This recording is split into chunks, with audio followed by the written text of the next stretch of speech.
বাহিনীগুলো জড়িত হয়েছে, কিন্তু এই বাহিনীতে যারা যাদেরকে সিলেক্ট করছে, যাদেরকে মারা হয়েছে, ম্যাক্সিমামই যারা এন্টি ইন্ডিয়া নিয়ে কথা বলতে গেছে বা যারা এরকম কোন ধরনের প্রসঙ্গ তুলছে যাদেরকে এই অত্যাচারটা করা হয়েছে, তার মানে ওই বিচারগুলো ওনাকে ব্যবস্থা নিতে হবে, তাহলে মানুষের মন আস্তে আস্তে ঘুরে যাবে। দ্বিতীয়টা হচ্ছে জুলাই যোদ্ধাকে ওনাকে টেনে নিতে হবে কাছে, কারণ এই জুলাই যোদ্ধা ওনাকে ফেরত নিয়ে আসতে পারছে, এই কৃতজ্ঞতা বোধ তো ওনার থাকতে হবে। ওনার যদি কৃতজ্ঞতা বোধ না থাকে যে ওনাকে ওনার মাকে জেল থেকে বের করা, ওনাকে দেশের 17 বছর পরে দেশে আনতে যে ওনারা কি আন্দোলন করে পারেন তো নাই। এই আর জেলায় যোদ্ধা তো বেসিক্যালি হাদির না, আমার না, কারো না, আমরা প্রত্যেকটা মানুষ মাঠে ছিলাম। কারণ আমাদের হচ্ছে যে নিঃশ্বাস, মানে আমরা যদি বাংলাদেশি হিসেবে নিঃশ্বাস নিতে পারতেছিলাম না, কারণ আমাদেরকে ইন্ডিয়ার লোকজন গলা চিপে বসেছিল। যেখানে যাই, যেমন ধরেন আমার যে চাকরি করতে, আমি সেখানেও তো আমি ইন্ডিয়াকে কম্পিটিট করছি। ইন্ডিয়া বললো যে এই আইবি বিভাগ জার্মান কোম্পানির বাংলাদেশে কোনো অফিস থাকার দরকার নেই, ইন্ডিয়া থেকে তারা প্রজেক্ট চালাবে। This is how they use to control. তারা প্রত্যেকটা সেক্টরে তারা কন্ট্রোল করতে চাইছে, প্রত্যেকটা বিষয়ে তারা যত যে জায়গায় অর্থনৈতিক বিষয় আছে, যেমন বাংলাদেশ ব্যাংকে লুট করছে, এই ইন্ডিয়ান মানুষ দিয়ে লুট করা হয়েছে। তাহলে এই জায়গাগুলোকে যদি Tarique Zia as a president, মানে প্রধানমন্ত্রী, উনি যদি ক্লিয়ার করতে পারেন, ওনাকে অ্যাকসেপ্ট করতে মানুষ এখনো বসে আছে, মানুষ অপেক্ষা করছে। মানুষ কিন্তু আসলে জামাতি হতে চাচ্ছে না, কারণ মানুষের মধ্যে ওটাও ভয় আছে যে জামাত কালকে আসলে ইসলামিক আইনগুলো যখন খুব কড়াকড়ি আইন করবে, তাতে মানুষের স্বাধীনতার হরণ হতে পারে। বিশেষ করে মহিলারা এই জিনিসগুলো আমার সাথে আলোচনা করেন, তারা বলে যে কালকে থেকে আমাকে বোরকা পরতে হবে, আমি তো বোরকা পরতে চাই না, আমি তো এই পোশাকে অভ্যস্ত। আমি বলছি না, তোমাকে বোরকা পরার কথা তো কেউ বলে নাই। বলছে না, জামাত আসলে তো বোরকা পর। এই যে মানুষের মধ্যে একটা আইডিওলজিক্যালি এই যে গ্যাপ আছে, এই গ্যাপটাকে উনি এটা ক্যাচ করতে পারতেন। উনি যে জায়গাটাই ওই মানে যে বাচ্চাগুলো বা যাদের কাছে উনি পৌঁছাতে পারতেন, কিন্তু উনি এতটাই আটকায় আছেন বলয়ে, ওনাকে সিকিউরিটির নাম দিয়ে ওনার সিস্টেমটাকে এত কড়াকড়ি ভাবে ওনাকে জনগণের থেকে দূরে রাখা হয়েছে। দেখেন, একটা খেয়াল করে দেখেন, হাসনাত আব্দুল্লাহ এত অল্প বয়সে এত পপুলারিটি কেন হচ্ছে? বিকজ সে একটা যে মানে ভাঙ্গা টিনের থালাতে খাচ্ছে, তার সাথে বসে টিনের থালাতে খাচ্ছে, সে তার সাথে ভ্যানে চড়তেছে, সে তার সাথে টেম্পোতে চড়তেছে, তাকে মানুষ অ্যাকসেপ্ট করে ফেলতেছে, সে তো তাকে দেখতে পাচ্ছে, ছুঁইতে পাচ্ছে। এটা অনেক বড় জিনিস। এই জিনিসটা যদি তারেক জিয়া বুঝতে না পারেন, তো তারেক জিয়ার ভুল এটা। এখন সেই ভুলের জন্য মাসুল তো সে দিবে, আমি দিব? আপনি যে আমাকে প্রশ্ন করতে পারেন, আপনি ওনাকে ক্রিটিসাইজ করেন, আমি তো বলছি এটা তো ওনার ভুল। ওনার ভুলের জন্য আমি কেন মানে দোষারোপিত হব? ওনার নেতা হিসেবে ওনাকে জানতে হবে, বুঝতে হবে যে কোনটা মানুষ অ্যাকসেপ্ট করছে আর কোনটা মানুষ অ্যাকসেপ্ট করছে না। জামাতকে কেন অ্যাকসেপ্ট করতেছে? জামাতকে অ্যাকসেপ্ট করতেছে কারণ জানার মানুষের সামনে এই যে যেমন জানেন, দেখেন কত সুন্দর গেম খেলছে, মানে রাজনীতির গেম যেটাকে বলি। জামাত আন্দোলন না করে ময়লা পরিষ্কার করতেছে। জামাত মানে যতগুলো এমপি তারা এলাকায় যে চাঁদাবাজি বন্ধ করতেছে। আপনি কি মনে করেন ওই এলাকায় নেক্সট টাইম গেলে আপনার কোন এমপি বিএনপিরা দাঁড়ালে জিতবে? কোনোদিনে জিতবে না, বিকজ মানুষ তো তাদেরকে অ্যাকসেপ্ট করে নিচ্ছে। তারা তো ওই যে বললাম 43% থেকে নেক্সট হিসাব নিকাশ করার তো সময় আসেনি এখনো, মানে এক সপ্তাহে তো আর হিসাব নিকাশ করে ফেলা যাবে না। আমি আপনার ওই যে জায়গাটায় বলতেছিলাম যে দুইটা অংশ, আপনার আজকের আলোচনার দুইটা অংশ, একটা হচ্ছে ইলেকশন আর একটা ইলেকশন পরবর্তী সরকার। এখন আপনি প্রশ্নটা শুরু করছিলেন ইলেকশন পরবর্তী সরকার, আমি একটু পিছনে চলে গেছি, কারণ আমি বলছি ইলেকশনের আগে এবং ইলেকশনটা কি হলো, ওই জায়গায় কিছু কমিটমেন্ট ছিল।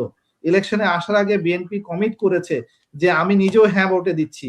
উনি তো নিজে পাবলিকলি বলেছেন যে আপনারা হ্যাঁ ভোটে ভোট দিবেন, তাহলে হ্যাঁ জয়যুক্ত হয়েছে, সেই কাজটা করবেন। তো সেই কাজটা করার জন্য আপনি যদি বলেন যে না আমি এভাবে করব না, আমি ওভাবে করব, সেটাও ক্লিয়ার করেন যে আপনি কিভাবে করবেন, how you are going to do that. আপনি বলতেছেন সংসদে গেলে আপনি 2/3 মেজরিটি নিয়ে করবেন, তাহলে আমি ভোট দিলাম কি জন্য? আমরা যদি 68% হ্যাঁ ভোট দিলাম, আমাকে কুইন নিবে তোলা? হ্যাঁ, আমরা কারা তাহলে? আমরা কুইন নেই প্রোগ্রামটা? আচ্ছা ঠিক আছে, আপনি প্রশ্ন করতে পারেন, আমি আপনার প্রশ্নের উত্তর দিই। বেটার হচ্ছে যে আলোচনা আসলে লম্বা হয়ে যায় শেষের দিকে।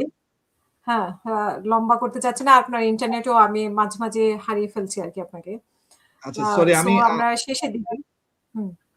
আমি আপনাদেরকে আমি যেটা অনুরোধ করব নতুন সরকার কাছে, নতুন সরকার সেটা আমি বলবো না যে বিএনপি, সেনাবাহিনীর রদবদল, মানে সেনাবাহিনীর রদবদলের ব্যাপারে আপনি বলেছেন যে ওটা বলেছি, ওটা খলিল সাহেবের রদবদল, ওটা আমি সেনাবাহিনীর রদবদল যেটা রেগুলার হয়, এটা রেগুলার হলে জেনারেল সাহেবদের ওটাকে রেগুলার হয় না। জেনারেল সাহেবদের প্রমোশন এবং এই রদবদল এগুলো সব এখন রাজনৈতিক হয়। এটা বহু বছর ধরে, প্রায় অলমোস্ট 10-15 বছর ধরে একদম কন্টিনিউয়াস প্র্যাকটিস।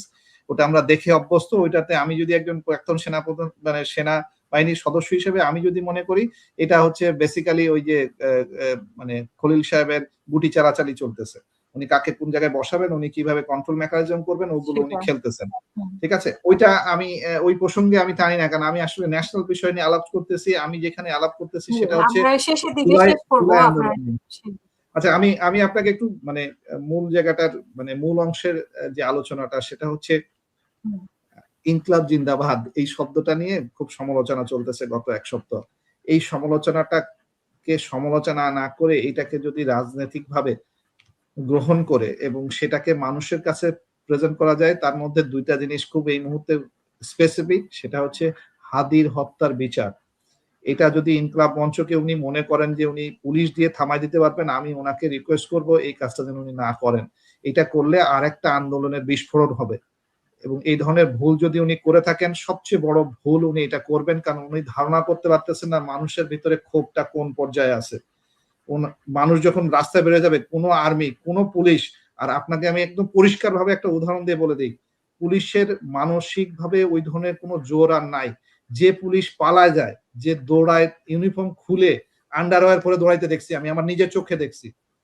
হ্যাঁ, তো যে পুলিশ আন্ডারওয়্যার পরে দৌড়ায় পালাইছে, সেই পুলিশের কাছ থেকে উনি যদি এক্সপেক্ট করে যে পুলিশ ওনাকে সহযোগিতা করবে এই আইন শৃঙ্খলা ঠিক করতে হবে, অসম্ভব, অসম্ভব। আমি একদম পরিষ্কার ভাবে বললাম এই পুলিশ পারবে না, কারণ এই পুলিশ যেহেতু দুর্নীতি করেছে, মানুষ খুন করেছে, এরকম অপরাধ করেছে, এদের মনোবল নাই। এই মনোবল এবং আর্মির যে সৈনিকরা, এই সৈনিকরা আমার সাথে প্রচুর পরিমাণে যোগাযোগ করেছে। আমি যেটা বুঝতেছি, তারা আর্মির অফিসারদের প্রতি আস্তে আস্তে তাদের আস্থা হারাচ্ছে।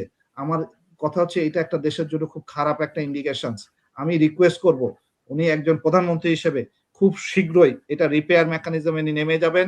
উনি আর্মিতে যে সকল দুর্নীতিপরায়ণ ব্যক্তি আছে তাদেরকে শাস্তি করবেন, যে সকল বিচার হওয়ার কথা সেই বিচারগুলো করবেন, বিডিআর হত্যার রিপোর্ট পেশ করবেন, বিডিআর বিচার করবেন। আর জুলাই সনদ নিয়ে উনি এভাবে না করে উনি আবার জুলাই সনদের যে সকল মূল যারা ছাত্র আন্দোলন হয়েছে তাদেরকে ডাকুক, দরকার হয় জামাতকে ডাকার দরকার নেই, তাদেরকে ডাকুক, তাদের সাথে আলোচনা করুক। উনি যদি কোনো পরিবর্তন করতে চায় আলোচনার মাধ্যমে করুক, কিন্তু উনি যদি দেখায় যে এইরকম হ্যাডম, এই হ্যাডম মানুষের নেয় না। উনাকে এরকম হ্যাডম দেখাই দিবে মানুষ এখন এই পরিমাণ জায়গায় পৌঁছায় গেছে। যেমন আমার যদি জায়গায় বলেন, আমি ওই জায়গায় পৌঁছায় আছি, আমিও কাউরে পুষি না, কারণ আমি আমার নিজের খায় আমাকে ওই কাফনে কাপড় পাঠায়, যখন মানুষকে ভয় দেখানো যায় না, তখন ওই ভয় আর মানুষ পায় না। তাকে এই জিনিসগুলোকে বুঝতে হবে। সব জনগণ না। জি, বিএনপিও তো জনগণ, তাই না? বিএনপিও তো ওই জন্য বললাম বিএনপি জনগণ, কিন্তু বিএনপি জনগণ হিসেবে আপনি যদি আমার মতো একটা জনগণকেও যদি মূল্যায়ন না করতে পারেন, মানে আমি একজন ব্যক্তি হিসেবে যদি মূল্যায়ন না পাই, আমিও তখন এই একজন ব্যক্তি 2 জন 5 জন 10 জন 20 জন হইতে হইতে আপনাকে নাম্বারটা আমি শুরুতেই দেখাই দিয়েছি, 68% গণভোটে হ্যাঁ দিয়েছে। আপনি যদি কালকে গণভোটকে ছুঁড়ে ফেলে দেন, তাহলে 68% আপনার বিরুদ্ধে দাঁড়াবে। এইটুকু নাম্বার আপনার তো মনে রাখতে হবে, এই নাম্বারে তো ভুল করা যাবে না। এইখানে আমি বলতেছি আপনি আলোচনা করতে পারেন, বাট আপনি মানে আপনি ছুঁড়ে ফেলে দিতে পারেন না। এই জায়গাগুলোতে আমি ওনাকে অনুরোধ করলাম। উনি রাজার ছেলে, রাজার ছেলেরা হয় কি অনুরোধ নিতে চায় না, কারণ ওনারা নিজেকে রাজা মনে করে, উনি মনে করে যে ওনার সব জ্ঞান ওনার আছে। আমি এই জায়গা থেকে আমি নিজেও যেন বলে বলি আমার সব জ্ঞান নাই, আমাকে জ্ঞান অর্জন করতে হয়, প্রতিদিন আমাকে একটা জিনিস শিখতে হয়, জানতে হয়, তারপরে আপনার সামনে যে বলতেছি আমাকে এগুলো পড়াশোনা করতে হয়। তো এইরকম সেম জিনিস ওনাকেও আমি রিকোয়েস্ট করব যে উনি মানুষেরটা পড়ুক, মানুষকে জানুক, তারপরে উনি মানুষ সম্বন্ধে কথা বলুক। কিন্তু উনি মানুষকে যদি এই মানুষের কাছে না পৌঁছাতে পারে, ওনাকে যদি ওই এসএসএফ এর নাম দিয়ে খলিল সাহেব ওনাকে যদি ঘিরে আটকায় ফেলায়, যেটা শেখ হাসিনার সময় হইতো, এরা তো পাবলিকের সাথে ছিল না, এরা পাবলিকের সাথে ডিস্টেন্সে থাকে, এরা পাবলিকের কাছে। কিন্তু দেখেন জামাত ইসলামীর এই আমির থেকে শুরু করে মানে এই এনসিপি নেতারা এরা পাবলিকের সাথে এখন আছে, পাবলিক এদেরকে অ্যাকসেপ্ট করতেছে, বিকজ তারা তাদেরকে ওই যে বললাম ছুতে পারতেছে, দেখতে পাচ্ছে। This is what is the believing. এই বিলিভিংটা ওনাকে নিয়ে আসতে হবে। উনি দেখানো ওই যে একজন মহিলা স্টেজে উঠে ওনাকে জড়ায় ধরে করতেছে, এইগুলোকে মানুষ নেয় না।